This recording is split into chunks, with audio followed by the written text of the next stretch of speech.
UFO insiders call them MIBs. That's an acronym for Men in Black. These men in black are one of the least known and yet most disturbing elements of the UFO experience. The phenomenon is reported worldwide, and the stories that witnesses tell are remarkably similar. Seeing a UFO can be an exhilarating experience, but for some, that excitement soon turns into desperate paranoia. After a sighting, some witnesses report that they're threatened and harassed by mysterious thugs known to UFO investigators as MIBs, Men in Black. Just who are these men in black? Where do they come from? And why do they seem to be tracking and spying on those who've had a close encounter? There it was. It's a long, lit-up, cigar-shaped object heading just over the rooftop. Then it moved out of sight, and I went back home. And when I got home, my wife said, "You just got a phone call." I said, "A phone call?" And it said that if you talk to the media about this, that your daughter will die. Immediately following a UFO sighting, the strange encounters with MIBs begin. They would walk in seemingly from nowhere, be driving a car that may be as old as 25 years. It would be immaculate, shiny, without a mark on it. The individual, in several cases, drove down to the end of the street, turned, the guy ran down after them, and they were completely gone.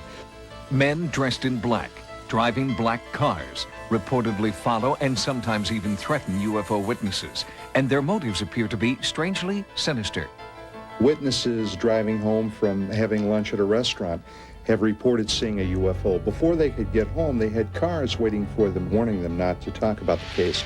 An investigator was approached by a very Saturn-looking man. He said, "You know, people that look for UFOs sometimes find problems." There have been a few cases where individuals have died under mysterious circumstances. Reports of contact with MIBs seem to follow a definite pattern and occur throughout the world. One horrified witness was harassed by MIBs after sighting a UFO near Toronto, Canada. And it was about 3 o'clock in the afternoon. There was a knock on the door.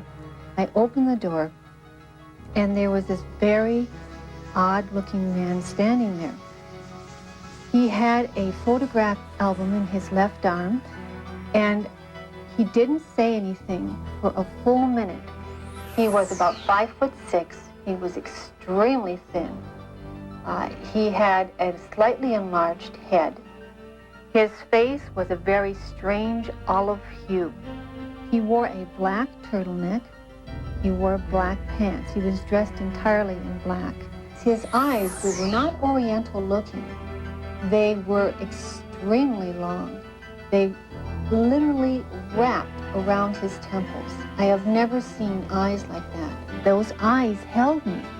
They held my attention. They seemed to be boring into me. I felt very intruded upon on a mental level by those eyes. The Men in Black cases, for the most part, have stirred up great amounts of paranoia. In many cases, these people have attempted to pass themselves off either as government agents or in some cases Air Force officers.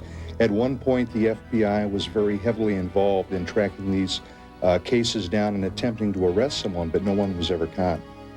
Composite drawings created from witness testimony lead researchers to believe that MIBs could be aliens who've come to Earth to silence people who know too much about UFOs.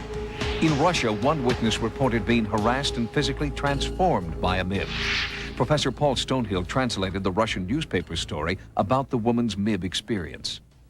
His touch was paralyzing and left effects upon the body of those whom he touched. His daughter, she became magnetic and she would attract metals. And like her hands became sort of electric conductors. Her touch caused electric shock. This is taking place now because the article is from April of 1992. MIB encounters are so disturbing, investigators fear many valuable witnesses might never come forward. Those who do believe their lives are in danger and claim MIB surveillance intensifies when they contact the media. I think what has happened is they've gone to the black helicopters. So I think that the Men in Black have just left their black Cadillacs behind and taken up black helicopters. These helicopters, which have been described almost as a black UE-type Army helicopter with no numbers visible have appeared almost silently with no helicopter noise that you associate with it. Shirley and George Coyne are the Midwest directors of the Mutual UFO Network, MUFON, a UFO research organization. The Coynes claim that they are being tailed by this silent black helicopter devoid of the necessary FAA identification numbers. This video, shot by Shirley Coyne, is the only footage of an alleged MIB encounter. Well, this is the day we had a meeting, and the copter met us about halfway between Flint and Flushing and followed us all the way to our meeting place. I'm not afraid of them because they haven't done anything to us yet. And I feel the more vocal I am, the less they're going to do. Is it possible that aliens with a secret agenda are harassing UFO witnesses? Or could MIBs be cleverly disguised humans trying to silence those who've had close encounters? Investigators continue to search for answers. It's just something that there is no explanation for. And by working on these cases and trying to use a scientific and investigative formula, we try to get to the bottom of them, but sometimes there doesn't seem to be a bottom.